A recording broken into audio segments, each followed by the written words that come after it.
Well, the cost of flushing is about to go up. Hamilton County Commissioners approved the sewer rate increase for customers of the Metropolitan Sewer District.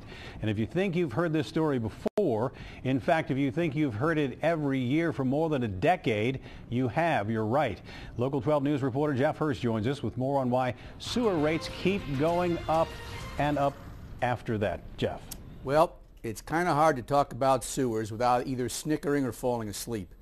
But despite the shift between potty humor and boring budgets, this is a subject which affects all of us, and we are all paying one way or another. It doesn't sound glamorous or anything like that to talk about sewers, but guys, honestly, you wouldn't want to be any place that doesn't have a functioning sewer system for very long. It would be a terrible place to be. One of the key words in that statement is functioning. Our area's antiquated sewer system is falling apart. Just ask Clifford Wilbon, who owns several properties on Queen City Avenue. It's been like that for years. If you could take a picture of the street here, you can see that it's wet now on a dry day. It's even worse on a wet day. And it's not just on the sidewalk. For years, lots of county residents complained about raw sewage backing up into their basements. But getting the problem fixed was just a pipe dream. Well, guess what? Now that pipe dream is becoming a reality. But somebody's got to pay the price. Well, we're paying for it. We're on the hook. And the only way we can pay for it is unfortunately, the increased rates. That's because the county-owned and city-run Metropolitan Sewer District is under federal court order to fix the sewer system or face hefty fines for violating the Clean Water Act. County commissioners call it an unfunded mandate, federal orders without federal dollars. And so commissioners reluctantly approved a 5.5% rate hike. That's about $50 a year for the average ratepayer.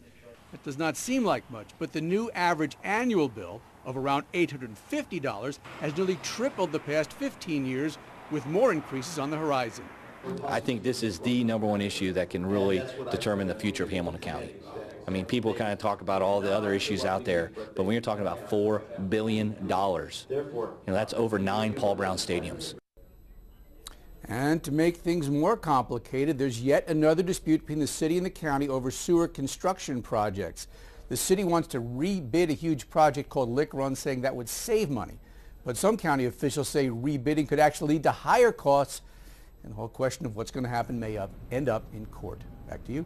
So really, there was no money saved to fix this inevitable problem over the years. It's just now being forced, and that's why they're having to take action. Well, a variety of people and environmental groups went to court, and the county, the MSD, and the city entered into a consent decree, which is, okay, we're going to do this, but it's sort of like, if you don't do this, we're going to force you to do this. So, it's sort of a gun to the head to do what's necessary to clean the thing up, but it's just unbelievably expensive. Jeff, thanks very much. There is a bit of good news for ratepayers in all of this, if you can believe it.